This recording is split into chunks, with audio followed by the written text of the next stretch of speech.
ہم نے کسی رسول کو نہیں بھیجا الا لیطاع باذن اللہ، مگر یہ وہ اللہ کی طرف سے لوگوں کے لیے باعث اطاعت، مقام اطاعت اور صاحب اطاعت پر لگے جائیں گے۔ اللہ نے اسے لوگوں پر مطاع قرار دیا ہے۔ لوگ مطیع جس کی اطاعت کریں گے وہ کہلائے گا مطاع۔ اللہ نے نبی کو ہمارے لیے مطاع قرار دیا ہے، صاحب اطاعت، اور ہمیں مطیع قرار دیا ہے۔ ہمیں اطاعت کرنی ہے، مگر جس کی اطاعت کرنی ہے الا لیطاع باذن اللہ، اس لیے ہم نے رسولوں کو بھیجا تاکہ ان کی اطاعت کی جائے۔ اگر جس کام کے لیے بھیجا گیا وہ کام ہی امت اگر بھائی تو امت اسلام پر تبصرہ ہوگا یا نبی کے مقصد پر گفتگو ہوگی؟ یعنی میں اللہ کرے اپنے اس منزل پر اپنی بات پہنچا سکوں۔ رسول اللہ کو رسول اللہ ہے اس لیے بھیجا تھا کہ ان کی اطاعت ہے، وہ ہوتا ہمیں ان کا مطیع بنا دیا ہے۔ اگر یہاں اطاعت نہ ہو تو وہاں ان کے آنے کا مقصد نہیں، اور وہاں اگر وہ آئے اور اللہ کی طرف سے پیغام نہ پہنچائے تو یہاں اطاعت نہیں ہوگی۔ تو اب اس طرف کا کام تو اللہ نے اعلان کر دیا کہ میری طرف سے آئے ہیں، میں نے انہیں سجا کر بھیجا ہے، یہ میری اجازت سے تمہارے پاس آئے ہیں، یہ وہاں سے آئے ہیں۔ وما ارسلنا من رسول، کسی رسول کو ہم نے نہیں بھیجا۔ بھیجنے کی بات ہو رہی ہے، بھیجنا اور ہے، نکالنا اور ہے۔ جسے بھیجا جاتا ہے وہ کوئی اور ہوتا ہے، جسے نکالا جاتا ہے وہ اور ہوتا ہے۔ بھیجنے میں خود پیغام ہے کہ یہ کسی کام پر آیا ہے۔ اگر کسی کو کسی جگہ بھیجا جائے تو بھائی کیوں بھیجا گیا ہے؟ کوئی کام ہوگا تو بھیجا گیا ہے۔ اور جسے بھیجا جاتا ہے اسے بھیجنے والا، بلکہ لفظ میں اور بہتر کرتا ہوں، جسے بھیجا جاتا ہے اسے دیکھا جاتا ہے اسے کس نے بھیجا ہے۔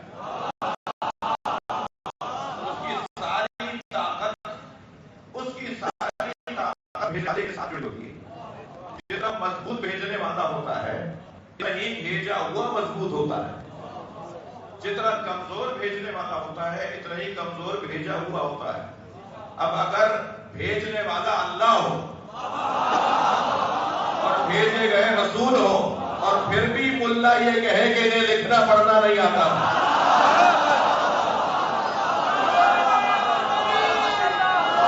پڑھنے محمد و آل محمد۔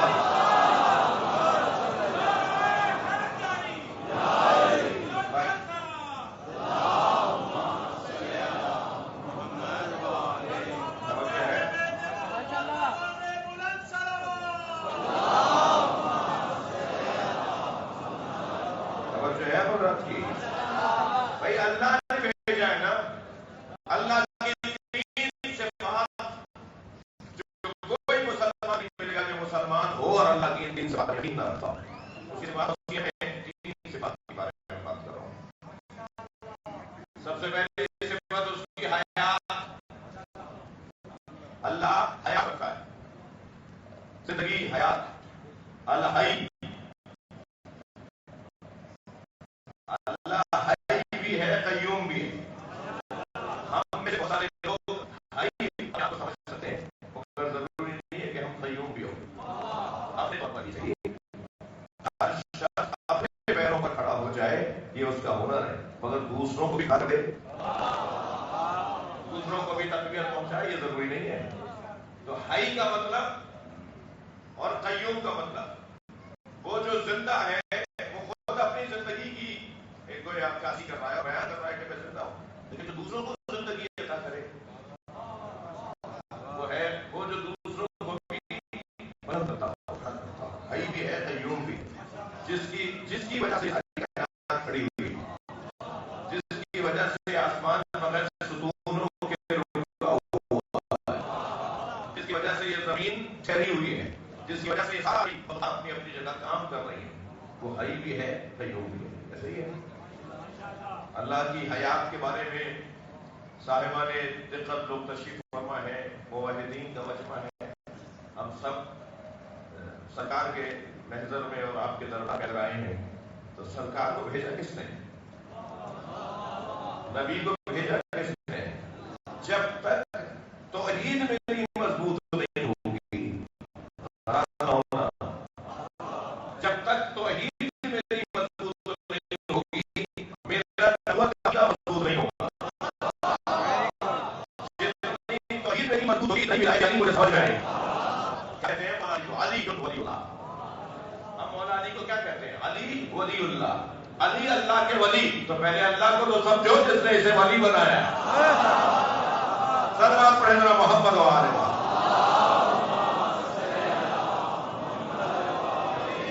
بھائی تھکے نہیں میری باتوں سے، ابتدائی بیان ہے اور میں اپنے منزل بمنزل آگے بڑھ رہا ہوں۔ اللہ کی پہلی صفت حیات،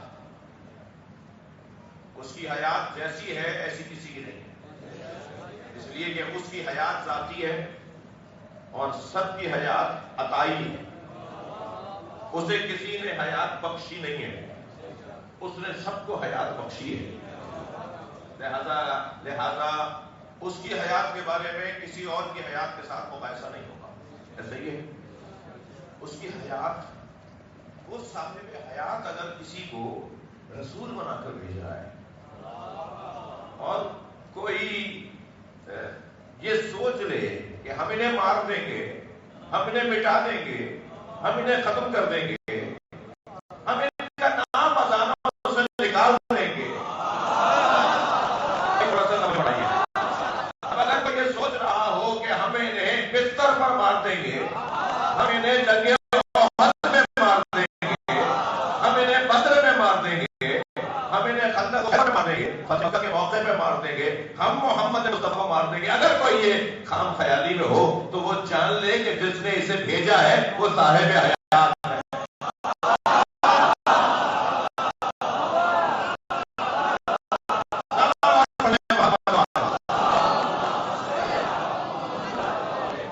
وہ چاہتا ہے کہ میرا محمد باقی رہے۔ کون سا دور ہے جو محمدی دور نہ ہو؟ میں نے ابھی آپ کے سامنے چند جملے کہے کہ حضرت آدم کے زمانے میں بھی اگر کوئی آدم کا بھی مولا ہے تو وہ نبی ہے، حضرت نوح کے زمانے میں اگر حضرت نوح کا بھی کوئی مولا ہے تو وہ نبی ہے۔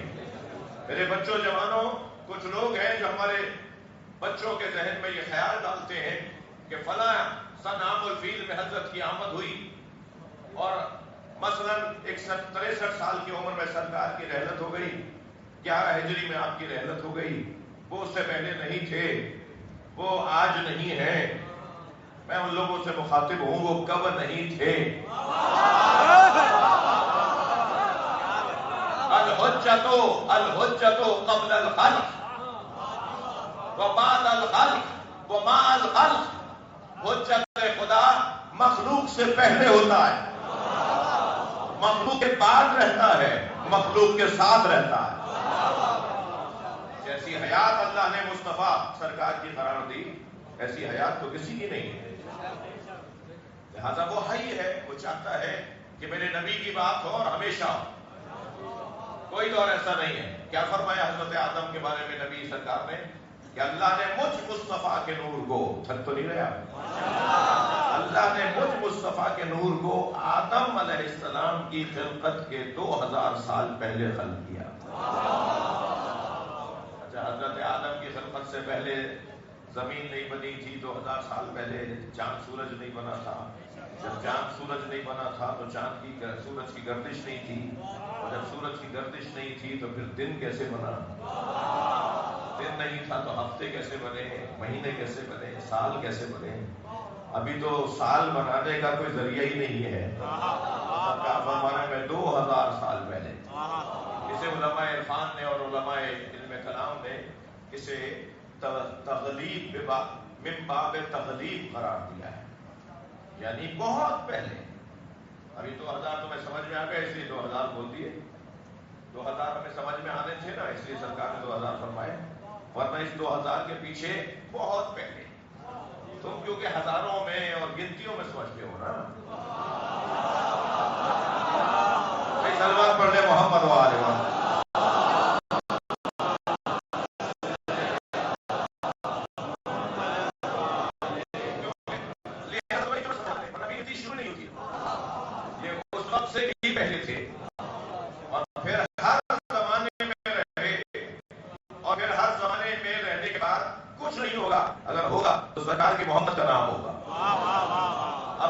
یہ میرا مفہوم، میری بات الحمدللہ روشن ہو، تو پھر انہیں پیغام ہے کہ جنہوں نے کوشش کی کہ کسی طرح سے یہ نام دب جائے، کٹ جائے، مٹ جائے، اس نام کی بقا کا رستہ، اچھا ایک جانب اللہ نے سرکار کو یہ مقام عطا کیا، دوسری جانب تقاضۂ بشری کے تحت آپ کو رحلت بھی کرنی ہے، تقاضۂ بشری کے تحت آپ کو دنیا سے جانا بھی ہے، آپ کے بدن پہ تکلیفوں کو بھی آنا ہے، آپ کے بدن مبارک کو جو ہے وہ ضعف بھی محسوس ہوگا، لہذا آپ بشری تقاضوں کا بھی اظہار ہو رہا ہوگا۔ تو اب اللہ نے سرکار کو باقی رکھنے کے لیے، توجہ، سرکار کو محفوظ رکھنے کے لیے، ہر زمانے میں بچانے کے لیے محمدی الصفت شخصیتوں کو خلق کیا، جن کی حقیقت محمدی ہے، جن کا ظاہر اور ہے، باطن اور حقیقت ہے۔ بہت دیر اس مفہوم پر اور اس مطلب ہے، مگر میں اپنی بات کو منزل دے رہا ہوں۔ امام جتنے ہیں ایک نور سے ہیں، ان میں سبھی محمد صغیر ہو کے کبیر،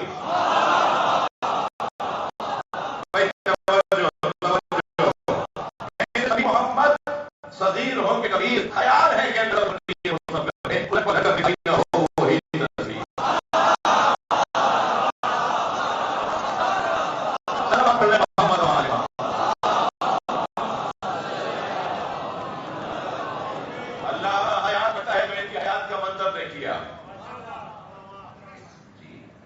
دوسرا اللہ کی صفات میں دوسری صفت جو بہت روشن صفت ہے وہ ہے اس کا قادر ہونا، الحی، القدرت، الحیات، القدرت، اور تیسری ہے العلم، یعنی وہ حی ہے، قادر ہے اور عالم ہے۔ یہ اس کی تین صفات، صفات ثبوتیہ میں غالب صفات ہیں، بڑی صفات ہے، صحیح ہے۔ تو اللہ بھیجنے والا کون ہے؟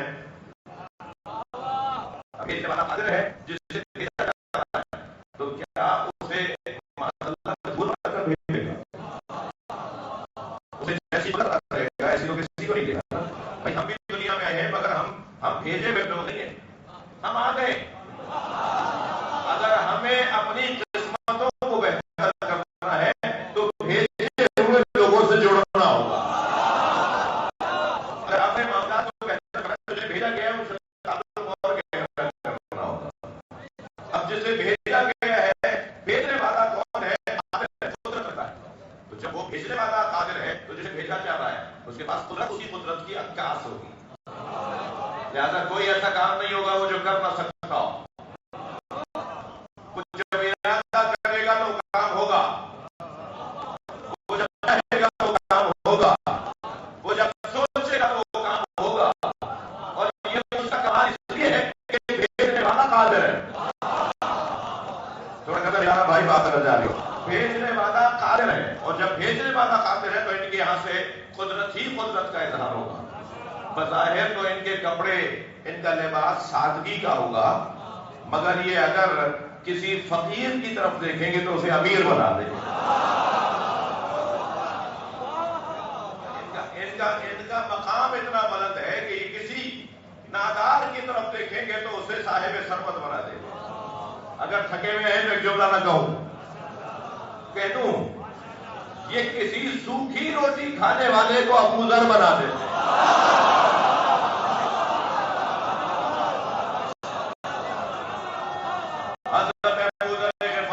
تشریف لے گئے،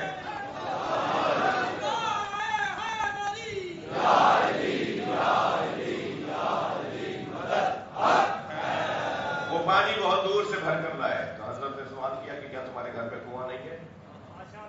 کہا یا رسول اللہ میرے گھر کا کنواں کڑوا ہے، اس کا پانی کڑوا ہے۔ حضرت نے فرمایا تم نے ہمیں کیوں نہیں بتایا؟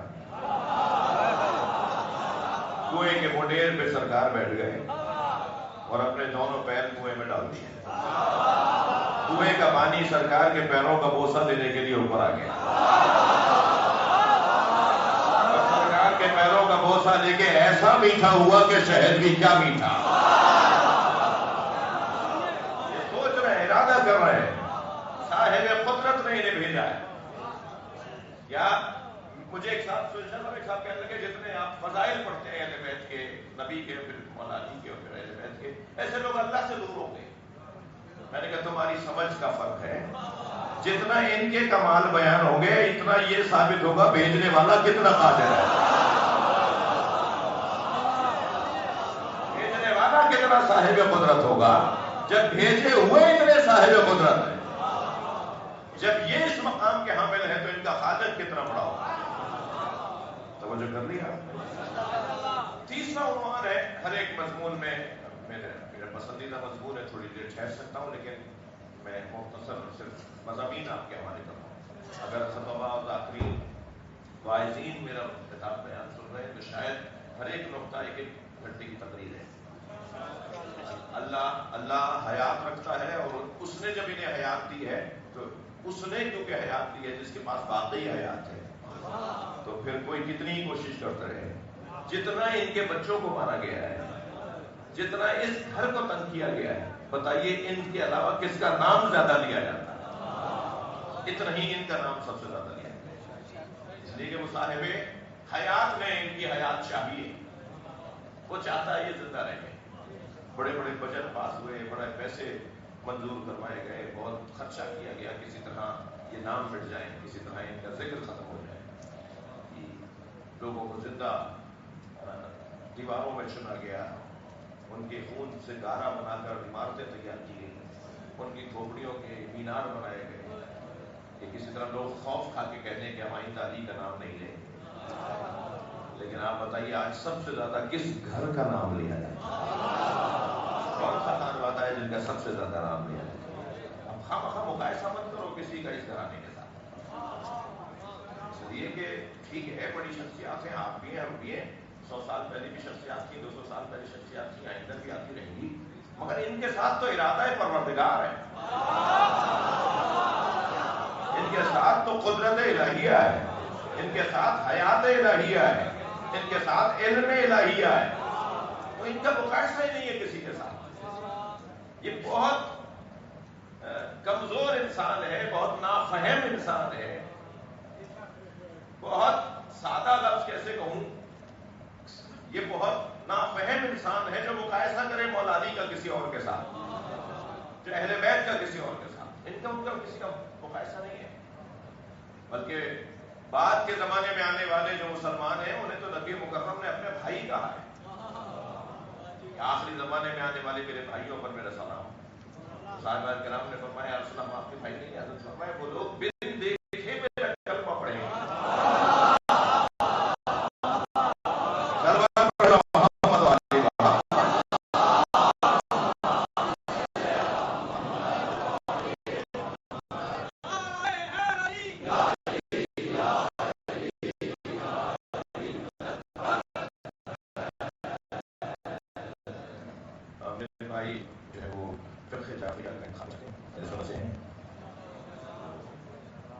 چلیے ان کے ساتھ ہم دوبارہ کلمہ دوہرا لیتے ہیں.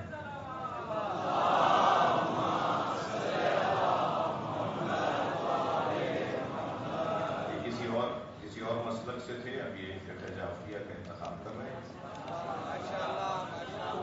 جو میں ان سے کہوں گا ان کے ساتھ کہوں گا، آپ بھی ان کے ساتھ میرے ساتھ دوہرائیے کہ یہ لا الہ الا اللہ،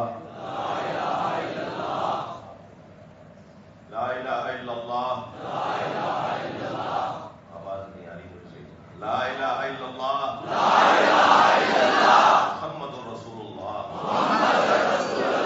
علی ولی اللہ، وسیع رسول اللہ، خلیفتہ بلا فاصل. اللہ کی وحدانیت، رسول اللہ کی خاتمیت، مولا علی کی ولایت کا اقرار کرتا ہوں.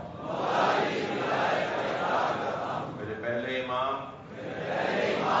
مولا علی علیہ السلام، دوسرے امام امام حسن علیہ السلام، تیسرے امام امام حسین علیہ السلام، چوتھے امام امام امام زین العابدین علیہ السلام، پانچویں امام امام محمد باقر علیہ السلام، چھٹے امام امام جعفر صادق علیہ السلام، ساتویں امام امام موسیٰ کاظم علیہ السلام، آٹھویں امام امام علی رضا علیہ السلام، نویں امام امام محمد تقی علیہ السلام، دسویں امام امام علی نقی علیہ السلام، گیارہویں امام امام حسن عسکری علیہ السلام، بارہویں امام امام مہدی عجل اللہ تعالی فرجہ الشریف ہیں۔ میں ان کی ولادت کا قائل ہوں، ان کے ظہور کا انتظار کر رہا ہوں۔ ایام غیبت میں دین سمجھنے کا ذریعہ فقہائے امامیہ علماء کرام کو جانتا ہوں۔ اچھا مسلمان بن کے رہوں گا، اچھا پاکستانی بن کے رہوں گا، اچھا پڑوسی بن کے رہوں گا، کسی سے نفرت نہیں کروں گا، سنیوں سے پیار کروں گا، محبت کے ساتھ رہوں گا، آپس میں الفت کے ساتھ رہوں گا، اپنے گھر والوں کے حقوق، اپنے دوستوں کے حقوق اور سب سے پہلے اللہ کے حقوق یعنی عبادتوں کا خیال رکھوں گا۔ دعاؤں کی قبولیت اور باقی رہنے کی توفیق کے لیے تصور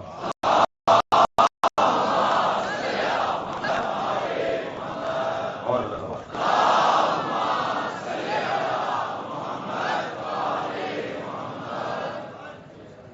ایک اور بلند سلوات۔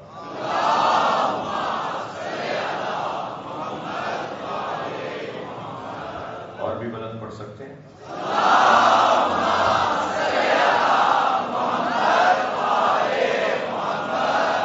میں اپنے مضمون کو وہیں سے جوڑ رہا ہوں۔ وہ صاحب حیات انہیں زندہ دیکھنا چاہتا ہے، جتنا نبی کی ذات زندہ ہے اتنا تو میں زندہ نہیں۔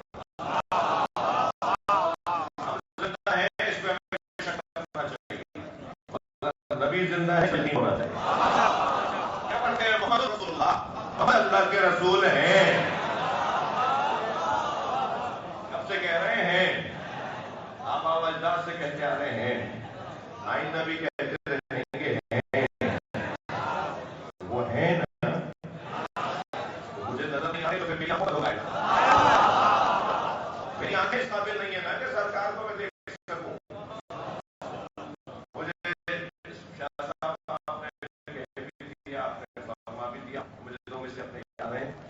وہ سامنے ہیں مگر ان کو کس طرح دیکھوں، سامنے ہیں مگر ان کو کس طرح دیکھوں، خلاف کم نظری درمیان میں آئے۔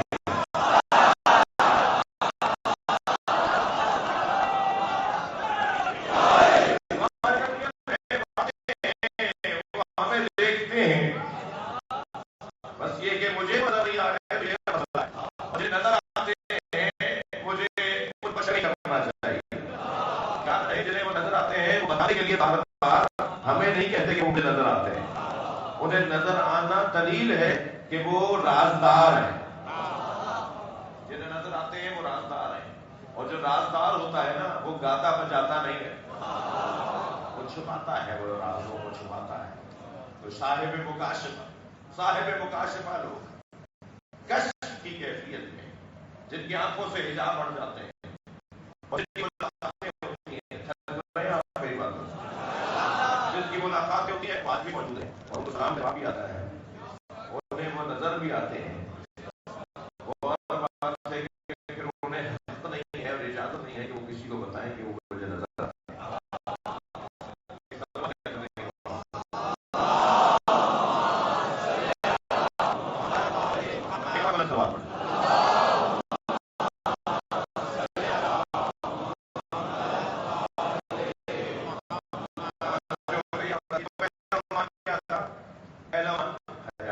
دوسرا عنوان قدرت۔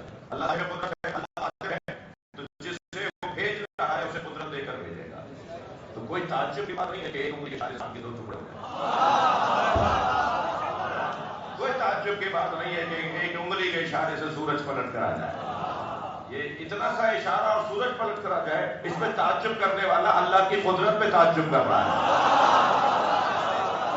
جب میرے مولا علی کے سامنے ایک چور کو لایا گیا اور ثابت تھا کہ یہ چور ہے، گواہیاں پوری تھی، فیصلہ یہ ہوا کہ چور ہے، اس پہ حد جاری ہوگی، تو مولا نے حکم فرمایا، قاضی نے حکم دیا تھا، مولا نے فرمایا اس کو عمل کرو، اس حکم کے اوپر، اور اس کی انگلیاں کاٹ دو.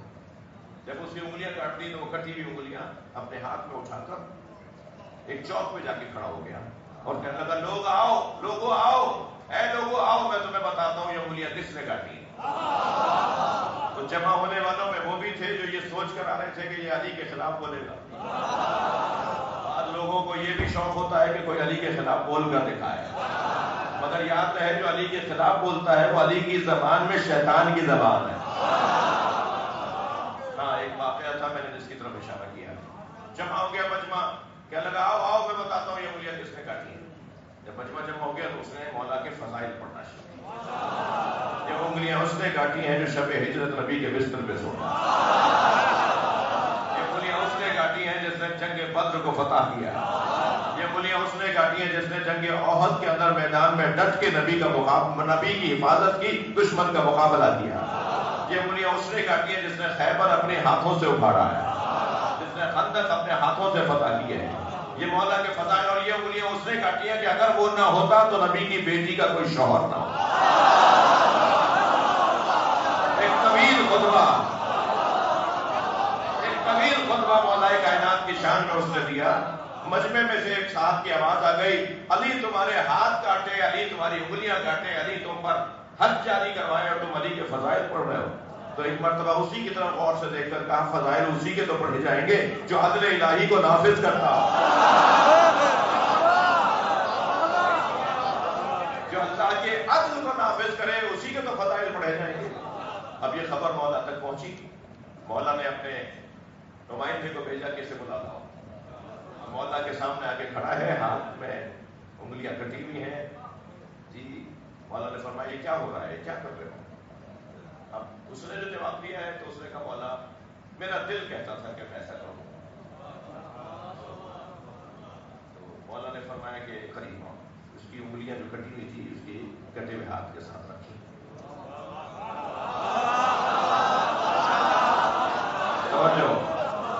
اور ایک رومال اس پہ ڈالا ہوا تھا اور کچھ دیر ارادہ فرمایا، اسے ہٹایا تو ہاتھ جڑا ہوا تھا، اس کا کٹا ہوا ہاتھ جڑا ہوا تھا. تو وہاں موجود ایک اور صاحب نے کہا، یا علی وہ ہاتھ کا کاٹنا کیا تھا، یہ ہاتھ کا جوڑنا کیا ہے؟ فرمایا وہ عدل الہی کا جلوہ تھا یا رحم پروردگار کا جلوہ؟ رحم پروردگار کا جلوہ. صلوات پڑھ لے محمد و آل محمد.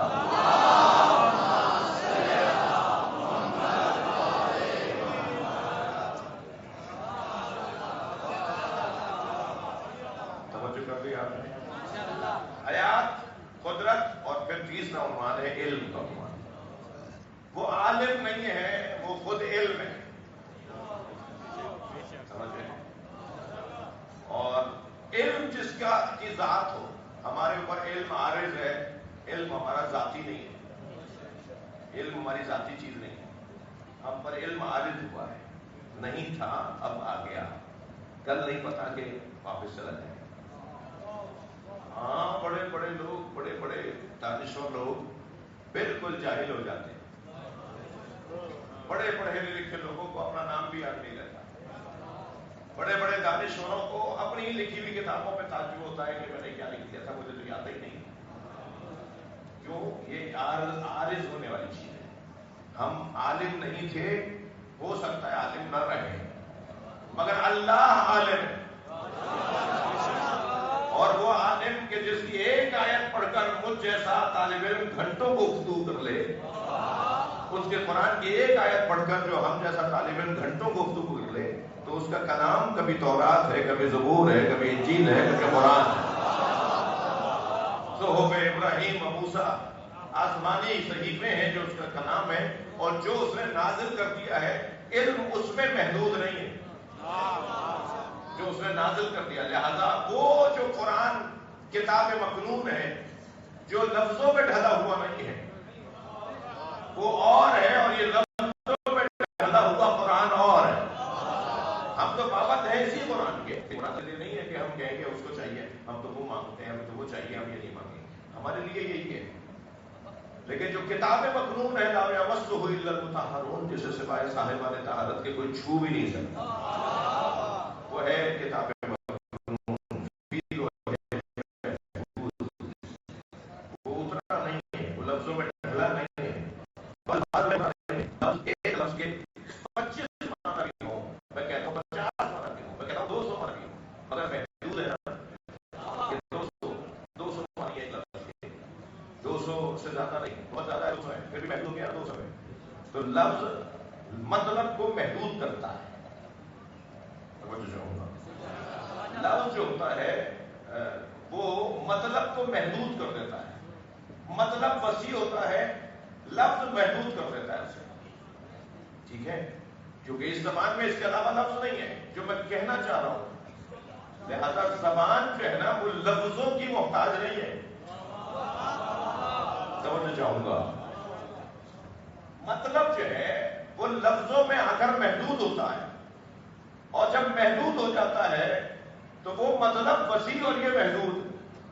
لہذا زبان یعنی میرا مطلب میں جو چاہتا ہوں وہ لفظوں کی کا محتاج نہیں ہے. بعض لوگ بول کر مطلب پہنچاتے ہیں، بعض لوگ خاموش رہ کر مطلب پہنچاتے ہیں. بعض لوگوں کا چپ رہنا پیغام دیتا ہے اور بعض لوگوں کا بولنا پیغام دیتا ہے. تو قرآن تو لفظوں میں ڈھلا ہے، اور لفظوں میں کتنا ہی وسیع زبان ہے عربی، اس سے زیادہ وسیع کوئی زبان ہی نہیں تھی. اسی لیے اس بچے کو جواب بھی ہے کہ قرآن عربی میں کیوں نازل ہوا ہے. قرآن سے زیادہ وسیع زبان نہیں تھی. ایک ایک لفظ کے 10 10 20 20 25 25 معنی ہے، وسیع ترین زبان ہے. تو اب قرآن کو اتارنا تھا لفظوں میں تو کوئی اور زبان اس قابل ہی نہیں تھی.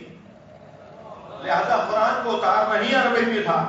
مگر عربی میں آ جانے کے بعد یہ کوئی نہ سمجھے کہ جو یہ لفظ ہے وہی اللہ کا مطلب ہے. اللہ کا مطلب اس سے زیادہ وسیع ہے، اس لفظ میں آ کر یہ ڈھلا ہے. تو یہ ملفوظ قرآن ہے نا، منطوق قرآن جو ہے، ملفوظ قرآن جو ہے وہ محدود ہے. اور جو لوح محفوظ پر کتاب مکنون میں ہے وہ محدود نہیں ہے. تھکے نہیں ہے تو میں نتیجہ دے رہا ہوں. یہ جو قرآن لفظوں میں اور الفاظ میں ڈھلا ہوا یہ محدود ہے. جو کتاب مکنون میں ہے لوح محفوظ پر ہے وہ محدود نہیں ہے. اور نبی اور آل نبی وہ ہیں جو اس قرآن کو پڑھتے ہیں. سلوات پڑھنے محمد و آل محمد.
مگر 5-10-15 منٹ بات کر لوں اور یہ تنابات تو ہو نہیں رہے جو میں نے آپ سے نعرہ لگوا دیا، لیکن پھر بھی بہرحال آپ مجھے برداشت فرمائیے تھوڑی دیر اور آپ کے ساتھ. تو پہلی بات تو یہ کہ یہ اللہ کی صفات ثبوت کیا ہے. بھیجنے والا وہ ہے جس کی یہ صفات ہے. جنہیں بھیجا گیا ہے وہ یہ سارے کمالات لے کر آئیں گے. یہ سفر اللہ ہے، سفراء الہیہ ہیں، یہ سفراء ہیں، یہ سفیر ہیں اللہ کے، یہ اللہ کی طرف سے بھیجے گئے ہیں. کسی ملک میں اگر کسی ملک کا سفیر بیٹھا ہوگا تو وہ اس ملک کی ترجمانی کر رہا ہوتا ہے. ایسے ہی ہے، وہ اگر دستخط کر رہا ہے تو اس ملک کی پالیسی ہے، نہیں کر رہا تو اس ملک کی پالیسی ہے.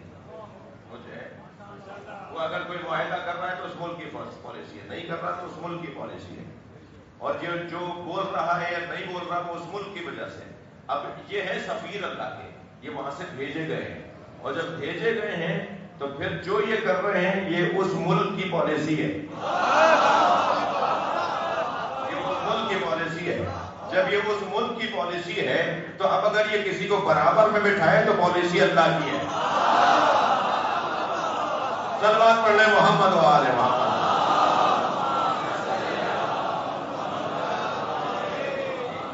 یہ وما تشاءون الا ان یشاء اللہ، یہ چاہتے ہی نہیں ہیں وہ جو اللہ نہ چاہتا ہو۔ ان کا ہر فعل وما ينطق عن الهوى ان هو الا وحی یوحی، ان کا بولنا وحی الہی کے مطابق، ما رمیت اذ رمیت ولکن اللہ رمی، ان کا کرنا اللہ کے حکم کے مطابق۔ سفیر ہے نا بھائی، وہاں سے بھیجے گئے نا۔ میں نے ایک جملہ آپ سے کہا کہ بھیجے جانے والے اور ہیں، نکالے جانے والے اور ہیں۔ بھائی بھیجے کی بات کر رہا ہوں میں، جسے بھیجا جاتا ہے وہ اور ہے، جسے نکالا جاتا ہے وہ اور ہے۔ اللہ نے نکالا شیطان کو ہے، بھیجا انبیاء کرام کو ہے۔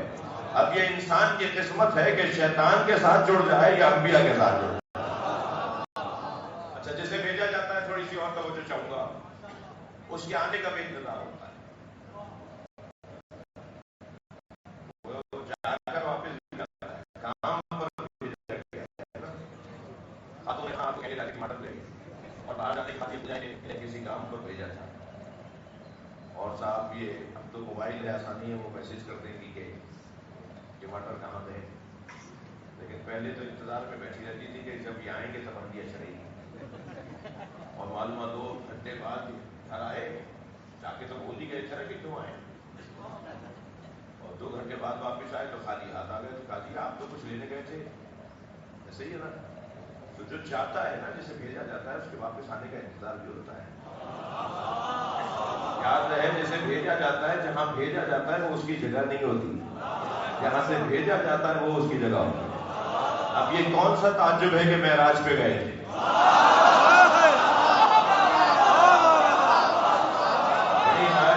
بہت شکر گزار بھائی، سرکار کا معراج پہ جانا بھی کمال، مگر اس سے بڑا کمال یہاں رہنا ہے۔ وہ تو ان کی اپنی جگہ تھی، جب چاہیں چلے جائیں، اور 100 سے زیادہ معراجیں تو سرکار نے خود کی ہیں۔ قرآن میں جس معراج کا ذکر آیا ہے وہ آفیشل سفر تھا، سرکاری سفر تھا پروٹوکول کے ساتھ۔ اب یہ جب چاہتے تھے چلے جاتے تھے، تو یہ وہاں سے آئے ہیں، تو وہاں سے آئے ہیں تو پھر وہاں کے کمالات لے کر آئے۔ اب یہ علم وہاں سے لے کر آئے ہیں، تو اب یہ نہیں پوچھا جائے گا کہ انہیں پڑھنا آتا ہے یا پڑھنا نہیں آتا۔ ہم نے تو انہیں یہاں پڑھتے ہوئے نہیں دیکھا۔ بھائی یہاں کون تھا جو انہیں پڑھاتا جو تم دیکھ لیتے؟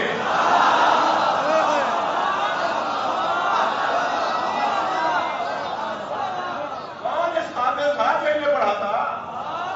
یہ وہاں سے پڑھ کر آئے ہیں۔ علمنی ربی ثم ارسلنی، نبی فرما رہے ہیں اللہ نے پہلے مجھے علم دیا ہے پھر بھیجا ہے۔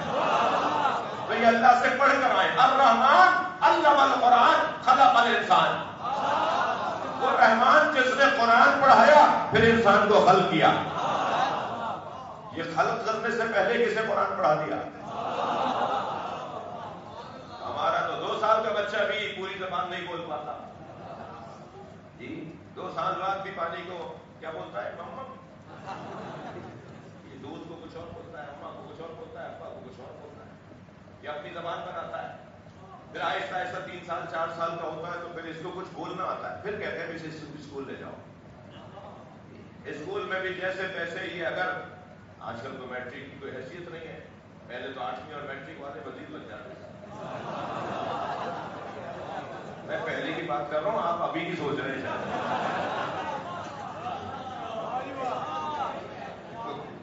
یہ آج اتنی بڑی بڑی تعلیم حاصل کرنے کے بعد بھی کوئی قابلیت نہیں، ٹھیک ہے۔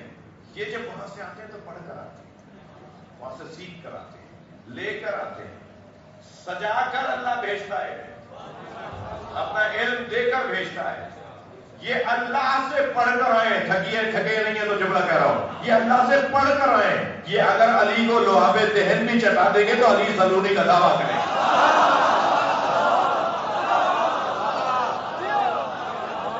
جب میرے مولا سے سوالات کیے اور علی نے جواب پر جواب دیا، یعنی لاجواب جواب دیے، تو کسی نے کہا آپ کا علم نبی کے علم کے برابر ہے. تو مولا کو یہ بات ناگوار گزری.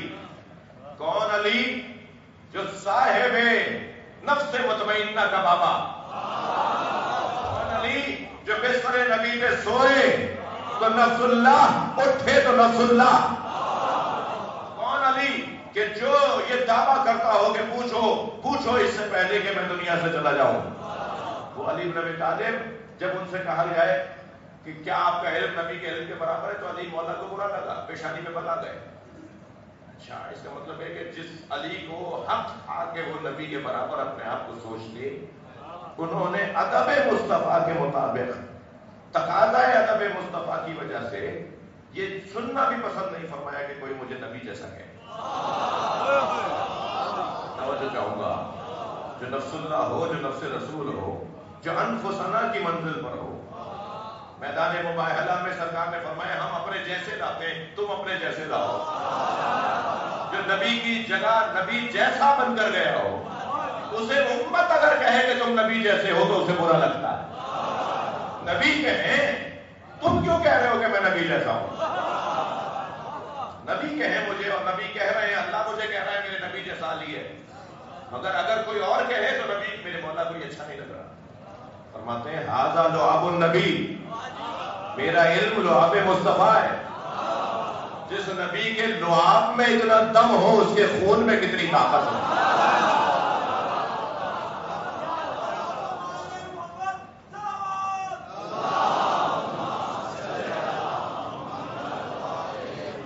علم لے کر آئے ہیں، قدرت لے کر آئے ہیں، حیات لے کر آئے ہیں، کمالات لے کر آئے ہیں. وما ارسلنا من رسول الا لیطاع باذن اللہ. ہم نے کسی رسول کو نہیں بھیجا مگر اس لیے کہ اس کی اطاعت کرو. اطاعت کے لیے بھیجا گیا ہے، ان کی پیروی کی جائے. ایک صاحب کہنے لگے جی میلاد پڑھیے گا، سیرت مت پڑھیے گا. ایک جگہ ہم گئے تو کہنے لگے سیرت پڑھیے گا، میلاد مت پڑھیے گا. اچھا، امت نے تقسیم کر لیا اپنے آپ، کچھ میلاد والے، کچھ سیرت والے. تو یہ جو تقسیم ہو گیا کہ ہمیں تو صرف فضائل سنائیے، ہمیں کردار مت بتائیے، ہم کہاں اور وہ کہاں.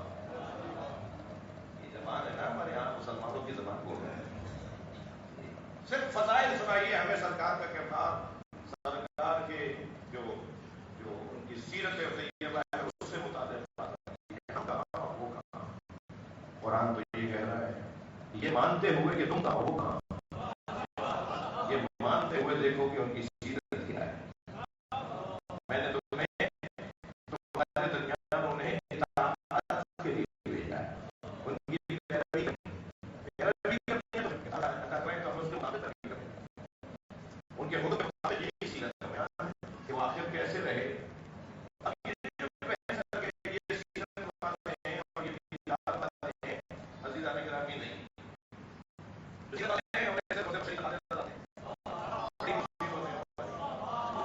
صرف اور صرف بشری تقاضے کے وہ تو ایسے اللہ کے حضور جب حاضری دیتے تھے تو ایسے گریا کرتے تھے، ان پہ ایسے چہرے کا رنگ پیلا پڑ جاتا تھا، ہاتھ پیر کانپتے تھے. اور یہ سیرت والے لوگ. اور جو میلاد والے لوگ ہیں وہ سرکار کنگھی کون سے درخت کی لکڑی کی بناتے تھے، سرکار سرما کیسے لگاتے تھے، سرکار کی نالین مبارک کیسی تھی، زلفیں کتنی طرح سے، سرکار دو جہاں کے نالین مبارک مثلاً کون سے کس کی کھال کی بنی ہوئی تھی. مثلاً یہ اس طرح کی گفتگو اور ادھر وہ والی گفتگو. میں کہتا ہوں کہ نہیں، عجیب داستان ہے. ایک نور ہی نور کا تذکرہ کرنا چاہتا ہے اور ایک بشر ہی بشر کا تذکرہ کرنا چاہتا ہے. میں کہتا ہوں نہیں، ہمیں سرکار کے فضائل اور مناقب پہلے پڑھنے ہیں. تھوڑا توجہ بڑھائیں گے. میں اگر بات جا رہی ہو، سرکار کے فضائل اور مناقب کو پہلے پڑھنا ہے، اس لیے کہ جنہیں فضائل اور مناقب اور کیسے ایجاد کریں؟ کیوں کسی کا عمل کیا جائے؟ اس لیے کہ یہ فضائل ہے. کیوں ان کی زندگی کو اپنے لیے نمونے عمل بنایا جائے؟ اس لیے کہ یہ کمال کے فضائل ہیں. تو فضائل کو اساس، بنیاد، اولویت دینے کی ضرورت ہے. اور پھر ان کی زندگی سے کوئی ایک پیغام بھی لے لیں عزیزان گرامی، اور میں اسے ایک پیغام پہ بھی عمل کر لوں تو اچھا مسلمان ہو جاؤں. سرکار کے تو ایک ایک لمحہ سنت ہے، ان کی زندگی ایک ایک لمحہ سنت کے طور پر محفوظ ہو گیا. میں صرف ایک چیز لے لوں کوئی، جیسے قرآن مجید کی 6000 سے زیادہ آیتیں، ساری پہ عمل کرنا میرے بس کی بات نہیں ہے. میں کسی ایک آیت کے اوپر اگر عامل ہو جاؤں، ایک آیت کا عامل ہو جاؤں، ایک عامل کو کچھ اور ماننا میں ہے، میں جس معنی میں کہتا ہوں تو وہی کافی ہے میرے لیے، شاید میری نجات کا وہی ذریعہ ہو. مثلا سرکار کی سیرت کا ایک پہلو جو مولا علی نے، جو مجھے لے لینا چاہیے، میرے ان بچوں کو، ان جوانوں کو لے لینا چاہیے، اور اس پر عمل کریں، اور اس کی پریکٹس کریں، اور اس کا ذائقہ لیں، اس کا مزہ لیں. کیا کسی لذیذ کھانے میں مزہ ہوگا جو سرکار کی سیرت پہ عمل کرنے میں مزہ ہے؟ وہ جو ذائقہ روح کا ذائقہ ہے نا، روحانی ذائقہ ہے. میں ان جوانوں سے، میری قسمت اچھی ہے کہ مجھے اکثریت جوانوں کی سنائی دی ہے. اگر کوئی ایک نہیں، سبھی انشاءاللہ، اگر کوئی ایک بھی عمل کر گیا تو آج کی محنت سوارت ہو جائے گی. مثلا وہ ایک چیز میں ہدیہ دے رہا ہوں آپ کو. مولا علی فرماتے ہیں کہ نبی کی سیرت کا ایک روشن پہلو یہ، لم یشم رائحۃ الکریہ.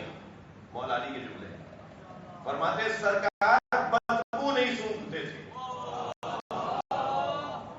اچھا، فوراً جب آپ یاد کریں تو فوراً پھول کی خوشبو اور فلاں کی بدبو لگائیں. میڈیکلی طبی طور پر جو خوشبو نہیں سونگھتا اسے بدبو بھی، جو بدبو نہیں سونگھتا اسے خوشبو نہیں آتی. یہ نہیں ہوتا کہ بدبو نہیں سونگھتے. لم یشم رائحۃ الکریہ، سرکار بدبو نہیں سونگھتے تھے. میں نے یہی کہا ہے نا، میں نے یہی کہا ہے نا آپ سے کہ سرکار بدبو نہیں سونگھتے تھے. تو جو بدبو نہیں سونگھتا اسے خوشبو بھی نہیں آتی طبی طور پر. لیکن نہیں، یہ بات ہی نہیں ہو رہی. سرکار بدبو نہیں سونگھتے تھے، اس کا مطلب یہ ہے کہ سرکار کو صرف اور صرف اچھائیاں نظر آتی تھی، برائیاں نظر ہی نہیں آتی. سلوات پڑھنے ذرا محمد و آل محمد.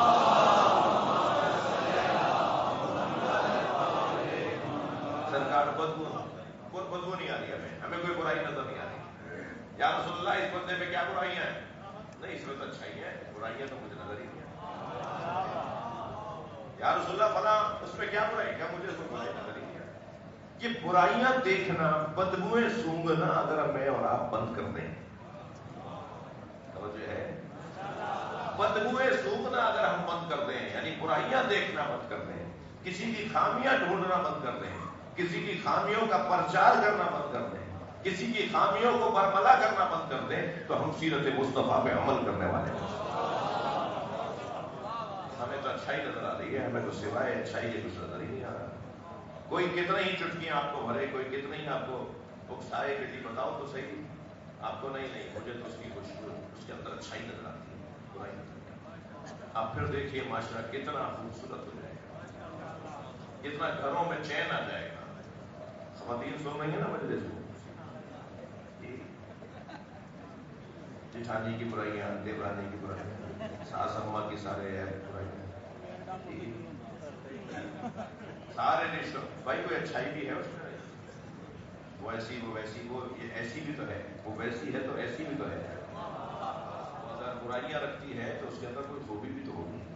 اگر سرکار، میں تو علاج پڑھ رہا ہوں تو آپ مسکرا دیے اس کے میں نے جملہ کہا، ورنہ تو میں تو آپ سے بات کر رہا ہوں. سلوات پڑھے ذرا محمد و آل محمد.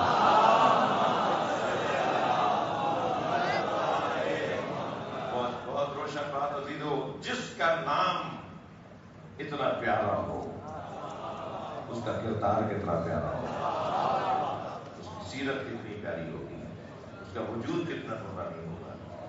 کسی کا ذکر بلند ہونے کے لیے اس کے کردار کا بلند ہونا لازمی ہے، اور کسی کا کردار بلند ہونے کے لیے اس کی فکر کا بلند ہونا لازمی ہے.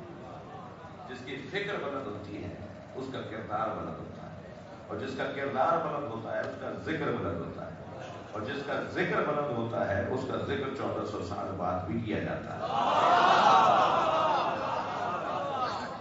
اس گھرانے کا ذکر کیونکہ بلند ہے، ہمارے پاس سب سے بڑی نعمت ہی اس گھرانے کا تذکرہ ہے، ان ہستیوں کا تذکرہ ہے. لہذا اسے غنیمت جانتے ہوئے اس ذکر کے ذریعے سے ہم اپنی زندگیوں میں بہتری لے جائیں. عجیب داستان ہے بعض لوگوں کی کہ صرف اور صرف نور کے پہلو کو دیکھ رہے ہوتے ہیں، انہیں ایک ایک سنت تو یاد ہے. توجہ ہے؟ یعنی اگر میں یوں کہہ دوں کہ انہیں رات کی تاریکی میں نبی کے ہاتھ سے گرتی ہوئی سوئی تو نظر آ جاتی ہے، مگر دن کی دھوپ میں نبی کے ہاتھوں پہ علی نظر نہیں آتا. یہ کیسا تضاد ہے، یہ کیسا اختلاف فکری ہے.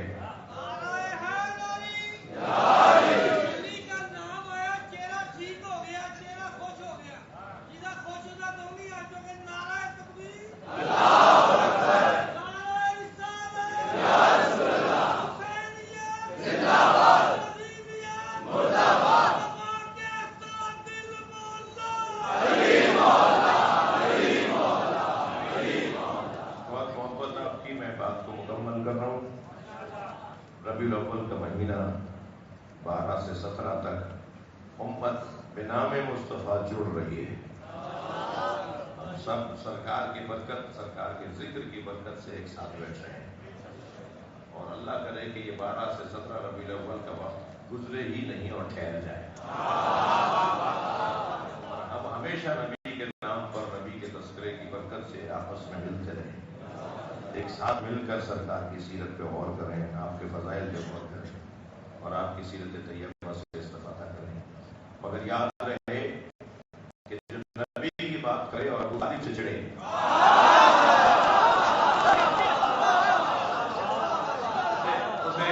اسے نبی مکرم بھی پسند نہیں کرتے. نبی کو بہت اچھا لگتا ہے نبی کے کی بات ہے. ایک واقعہ نہیں ہے، سرکار کی سیرت میں بھی، آپ کی زندگی میں بھی، جب چاہتے تھے، جب لوگ چاہتے نبی کو اور خوش کریں، اتنے جنازے، اتنے مسائل، ہجرت، مشکلات، صحابہ کرام کی زحمتیں، خبر آ رہی ہے کہ فلاں جگہ یہ واقعہ گزر گیا، سرکار 2 دن سے جی سرکار کے مزاج مبارک پر گرانی ہے. تو صحابہ کرام کو پتا ہوتا تھا کہ کیسے نبی کو خوش کرنا ہے. تو نبی کو خوش کرنے کا ایک روشن ذریعہ، واضح ذریعہ یہ ہوتا تھا کہ نبی کے سامنے کوئی ایک دوسرے سے کہتا تھا کہ تمہیں ابو طالب کے اشعار یاد ہیں؟ اور وہ صحابی کہتے تھے ہاں مجھے یاد ہے. تو کہتے تھے سناؤ. اب وہ جو نبی مکرم 2 دن سے ان کی طبیعت پہ گرانی ہوتی تھی، وہ جیسے ہی حضرت ابو طالب کا نام آتا تھا اور اشعار کی بات آتی تھی تو سرکار سنبھل کے بیٹھ جاتے تھے. اور پھر اس کے بعد اشعار سننے کے بعد انہیں پھر یہ واقعہ بھی جو میرے پیش نظر ہے کہ ایک مرتبہ ایک صحابی کو شعر سنائے تو حضرت نے فرمایا تم نے پورے نہیں سنائے، میرے چچا کے اس کلام میں اور شعر بھی ہے. تو اس نے کہا یا رسول اللہ میں اور سناتا ہوں. ایک دن حضرت تب کی کیفیت میں تھے اور آپ بستر عدالت پر تھے، تو حضرت سید زہرا اور مولا علی سرکار نے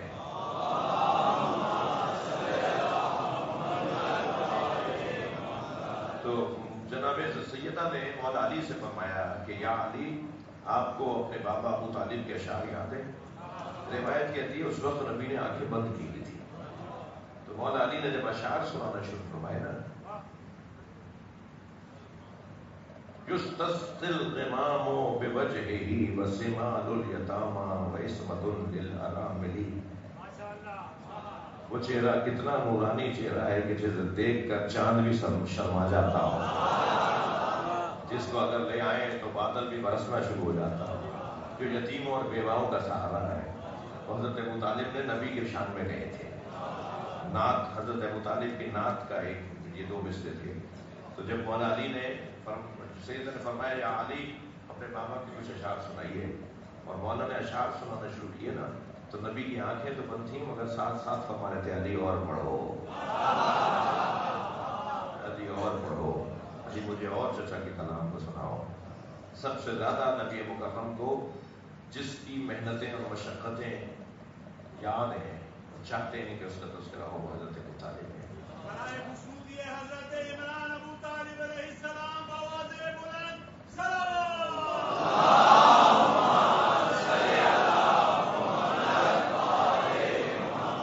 یکم عام الفیل، جب سال کا پہلا دن آیا اور وہ ایک مرتبہ وہی سال جس سال میں ہاتھیوں کا لشکر آیا تھا، تو حضرت نے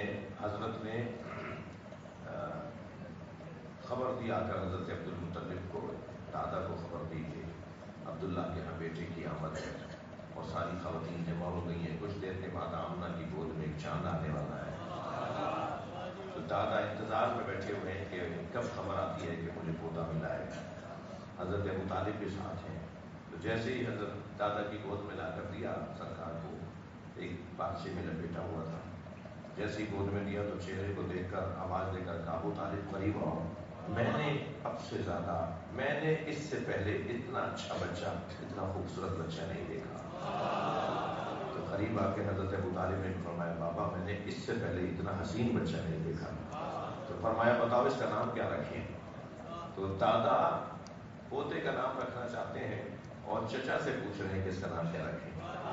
تو حضرت ابو طالب نے فرمایا کہ سارے مکے کے لوگ آپ سے زیادہ کسی کو حسین نہیں مانتے، سب آپ کو حسین کہتے ہیں اور آپ اسے حسین کہہ رہے ہیں، تو جس کی تعریفیں کی جاتی ہوں وہ کسی کی تعریف کرے تو اسے محمد کہا جاتا ہے،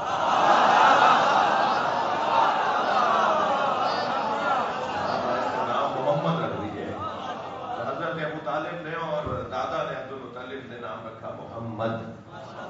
محمد نام انہوں نے رکھا، اللہ کو اتنا اچھا لگا کہ پورا سورہ اتار دیا۔ اللہ کو یہ نام، اچھا یہ نام آسمانی نام ہے اور رچ یہ رہے ہیں، تو اتنا مانے نا کہ پھر ان کا تعلق آسمان سے ہے۔ ہر زمانے میں ایک حجت خدا کا ہونا ضروری ہے، زمانہ حجت خدا سے کبھی خالی نہیں ہوتا۔ حضرت عبد المطلب کے زمانے میں، حضرت ابو طالب کے زمانے میں حجت خدا کون ہے؟ حجت خدا وہی ہے جو اللہ اور بندوں کے درمیان واسطہ ہو، جو اللہ کے ارادوں کو بھی جانتا ہو، بندوں کی حاجتوں کو بھی جانتا ہو، اور پھر وہاں سے لے کر یہاں پہنچاتا ہو اور یہاں سے لے کر وہاں پہنچاتا ہو۔ تو یہ گھرانہ وہ گھرانہ، اور پھر جب گود میں لے کے چلے ہیں اور پورے مکے کے اندر ایک خوشی کا اظہار، ایک جشن کا سما، پورے مکے میں جشن منایا گیا ہے۔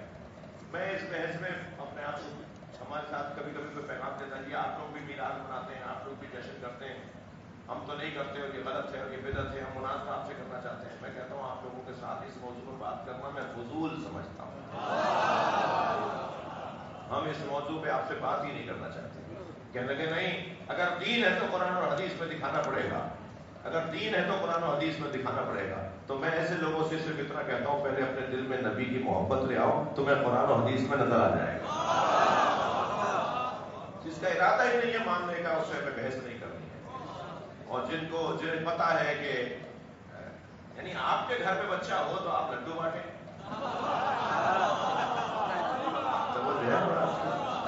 آپ کے گھر میں اگر کوئی بچے کی ولادت ہو جائے تو سارے گھر کے اندر خوشی اور جشن کا سما ہو۔ کائنات کا سب سے بڑا وجود دادا کی اور چچا کی گود میں آ رہا ہے۔ پورے مکے کو نبی مکرم کی آمد پر دادا نے، عبد المطلب نے پورے مکے کو 1 مہینے تک کھانا کھلایا ہے اور جشن کے بغیر۔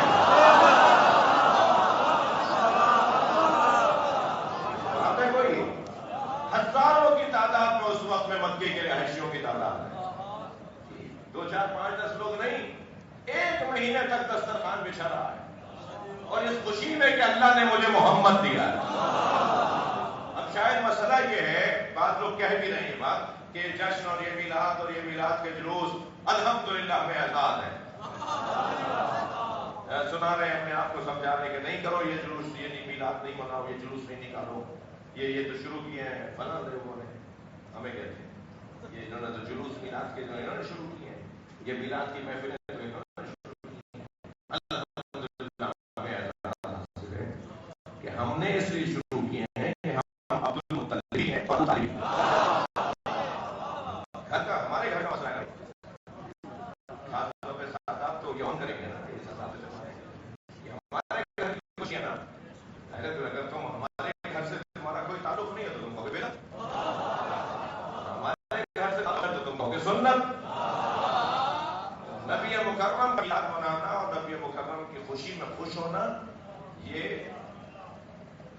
سنت ہے، سیرت ہے، اور تمام بزرگان دین نے اس دن کو یاد رکھا ہے، ان ایام کو یاد رکھا ہے۔ یہ متشرعین کی سیرت ہے۔ پھر اس میں ہو کیا رہا ہے؟ میں ان لوگوں سے کہتا ہوں آپ کو تکلیف کیا ہے؟ کیا ہو رہا ہے اس کے اندر؟ سرکار کی ہی بات ہو رہی ہے نا، نبی کا ہی تذکرہ ہو رہا ہے نا، تو آپ نبی کا تذکرہ، دین کا تذکرہ، اللہ کا تذکرہ، اللہ کی یاد کو تصور کرتے ہوئے منا لیجیے، یہی سنت ہو جائے گی۔ نیت ٹھیک کر لیجیے، یہی بات ہو جائے گی۔ ایک شخص نے گھر بنوایا، سرکار نے پوچھا تم نے اس میں کھڑکی کیوں رکھی ہوئی ہے؟ کہنے لگا اس لیے رکھوائی ہے تاکہ ہوا آئے۔ حضرت نے فرمایا اگر تم نے یہ نیت کر لی ہوتی کہ اذان کی آواز آئے تو ہوا تو خود ہی آنی تھی۔ اپنی نیت خلوات پڑھ لے ذرا محمد آواز۔ اللہ ہمارے بولنے بیٹھنے کو عبادت شمار فرما، سرکار کی سیرت آپ کے فضائل کو سننے اور ان پر عمل کی توفیق عطا فرما۔ حالیان محفل، حاجی منور صاحب کی فیملی، افضال صاحب، ان کے بچے، ان سب کی توفیقات خیر میں اضافہ فرما۔ پروردگار ہم سب کی عاقبت کو خیر فرما، امور مسلمین کی اصلاح فرما، امام زمانہ کے ظہور میں تعجیل فرما، تعجیل فرما، تعجیل فرما۔